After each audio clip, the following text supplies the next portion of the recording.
ഇന്ന് ഞാനൊരു engagement video ആണ് കേട്ടോ കാണിക്കാൻ പോണത്.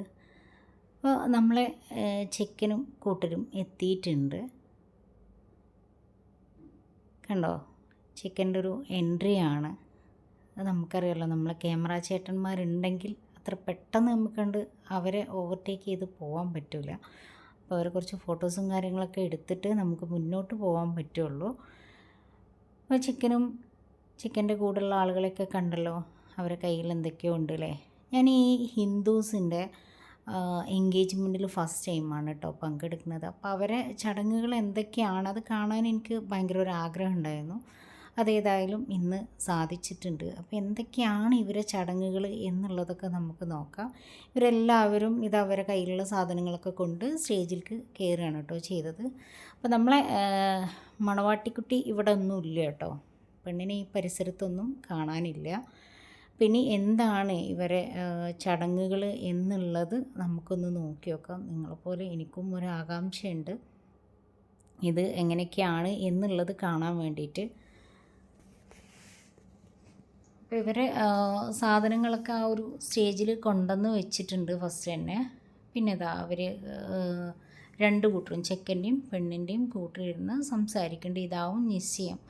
അതിന് അവർ വിളക്കും ഇതൊക്കെ കത്തിച്ച് വെച്ചിട്ട് അതിൻ്റെ അപ്പുറം ഇപ്പുറം നിന്നിട്ടാണ് കേട്ടോ അവർ സംസാരിക്കുന്നത്. എന്തൊക്കെയാണ് സംസാരിക്കുന്നത് എന്നൊരു ഐഡിയ ഇല്ല. എന്തായാലും ഇതാണ് ഇവരെ ആ ഒരു ചടങ്ങ്, നിശ്ചയം എന്നുള്ള മെയിനായിട്ടുള്ളൊരു ചടങ്ങ് ഇതാണ് എന്ന് തോന്നുന്നു. അപ്പോൾ അവർ രണ്ട് കൂട്ടരും സംസാരിച്ച് ഏകദേശം തീരാനായിട്ടുണ്ട്. അത് കഴിഞ്ഞപ്പോൾ കണ്ടോ, അവരാ വിളക്കും നിലവിളക്കും പിന്നെ കുറച്ച് വേറെ സാധനങ്ങളൊക്കെ ഉണ്ടായിരുന്നു, അതൊക്കെ അവിടുന്ന് എടുത്ത് മാറ്റിയിട്ടുണ്ട്. അപ്പോൾ ആ ഒരു ചടങ്ങിന് മാത്രമേ അത് ആവശ്യം ഉണ്ടാവുള്ളൂ എന്നുള്ളത് ഞാനതൊന്ന് മനസ്സിലാക്കി കേട്ടോ. അത് മാറ്റിയപ്പം സൈഡിലേക്ക് മാറ്റി വെച്ചപ്പോൾ ഇനിയൊരു പക്ഷേ അതിൻ്റെ ആവശ്യം ഉണ്ടാവില്ല. ഇനി അടുത്തത് എന്താണ് എന്നുള്ളത് കണ്ടോ, ചെക്കനും കൂട്ടരും ഒക്കെ ആകാംക്ഷയോട് കൂടിയിട്ട് നോക്കി നിൽക്കുന്നുണ്ട്. അത് എന്തിനാവും. അപ്പം നമ്മളെ പെണ്ണ് ഇതുവരെ എത്തിയിട്ടില്ല. ഞാൻ പറഞ്ഞല്ലോ ഈ പരിസരത്തൊന്നും കണ്ടിട്ടില്ല എന്നുള്ളത്. അപ്പോൾ അതാ പെണ്ണ് എത്തിയിട്ടുണ്ട്. ആ ഒരു നിശ്ചയം കഴിഞ്ഞതിന് ശേഷമാണ് കേട്ടോ പെണ്ണ് ഈ ഒരു സ്റ്റേജിലേക്ക് വന്നിട്ടുള്ളത്. ഫ്രണ്ട്സാണെന്ന് തോന്നുന്നുണ്ട് ആളെ സ്റ്റേജിലേക്ക് കൊണ്ടുപോകുന്നത്. ഞാൻ എക്സ്പെക്റ്റ് ചെയ്തത് അച്ഛനും അമ്മയാണ്. അത് അമ്മ ബാക്കിലുണ്ട്, അവരാവും കൊണ്ടുപോവുക എന്നുള്ളതാണ്.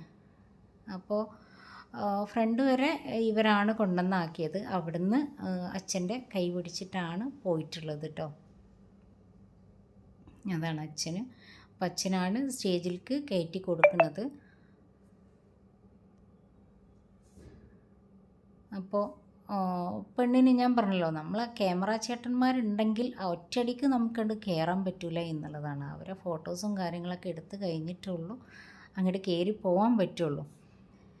അപ്പോൾ അവർ രണ്ടാളും കണ്ട് മുട്ടിയിട്ടുണ്ട്. ഇനി എന്തൊക്കെയാണ് എന്നുള്ളത് നമുക്ക് നോക്കാം. ഫോട്ടോസും കാര്യങ്ങളൊക്കെ എടുത്ത് കഴിഞ്ഞിട്ട് തന്നെയാവും അടുത്തൊരു ചടങ്ങിക്ക് പോവുക.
അങ്ങനത്തെ അവരെ ചടങ്ങുകളും കാര്യങ്ങളൊക്കെ കഴിഞ്ഞിട്ടുണ്ട്. ഇത് ആരെ എൻഗേജ്മെൻ്റാണ്, ഞാനെങ്ങനെ ഇവിടെ എത്തി എന്നുള്ളതൊന്നും ഞാൻ പറഞ്ഞിട്ടില്ല. ഇത് നമ്മളെ വീടിൻ്റെ അടുത്തുള്ള ചന്ദ്രേട്ടൻ്റെ മോള് സോനൻ്റെ എൻഗേജ്മെൻ്റാണ് കേട്ടോ. അപ്പോൾ ചന്ദ്രേട്ടൻ വിളിച്ചത് പ്രകാരമാണ് ഞങ്ങളിവിടെ എത്തിയിട്ടുള്ളത്. അപ്പോൾ നേരത്തെ കാലത്ത് തന്നെ വരണം എന്ന് പറഞ്ഞിട്ടുണ്ടായിരുന്നു. ആ ഒരു ക്ഷണം ഞങ്ങൾ സ്വീകരിച്ചു. കാരണം ഞാൻ പറഞ്ഞല്ലോ, ഞാൻ ഫസ്റ്റ് ടൈമാണ് ഇങ്ങനൊരു പ്രോഗ്രാം കാണുന്നത്. ഫുഡും കാര്യങ്ങളൊക്കെ നല്ല സൂപ്പറായിരുന്നു കേട്ടോ. നല്ല ബിരിയാണിയും അതുപോലെ തന്നെ സദ്യയും ഒക്കെ ഉണ്ടായിട്ടുണ്ടായിരുന്നു. അപ്പോൾ ഞങ്ങൾ ഫുഡ് കഴിച്ച് വന്നപ്പോൾ ആളിതാ ഡ്രസ്സൊക്കെ മാറിയിട്ടുണ്ട്. അവർ കൊണ്ടുവന്ന ആ ഒരു ഡ്രസ്സിലേക്ക് മാറിയിട്ടുണ്ട്. പിന്നെ കുറച്ച് നേരം കൂടെ നിന്ന് ഞങ്ങൾ പോന്നു. പിന്നെ എന്തെങ്കിലും വേറെ പ്രോഗ്രാം ഉണ്ടോ എന്നുള്ളത് അറിയില്ല കേട്ടോ. ഞാൻ വരുന്നത് വരെയുള്ള പ്രോഗ്രാമാണ് ഞാൻ എടുത്തിട്ടുള്ളത്. അപ്പോൾ ആരെങ്കിലും ഇനി ഇത് സബ്സ്ക്രൈബ് ചെയ്യാതെയാണ് കാണുന്നത് എന്നുണ്ടെങ്കിൽ നിങ്ങളൊന്ന് സബ്സ്ക്രൈബ് ചെയ്തിടുക. അതുപോലെ തന്നെ ഷെയർ ചെയ്യുക, ലൈക്ക് ചെയ്യുക. ആ ബെല്ലൈക്കണും കൂടെ ഒന്ന് അമർത്തി കഴിഞ്ഞാൽ എൻ്റെ പുതിയ വീഡിയോസുകളും കാര്യങ്ങളൊക്കെ കിട്ടും. അപ്പോൾ ഓക്കെ, താങ്ക്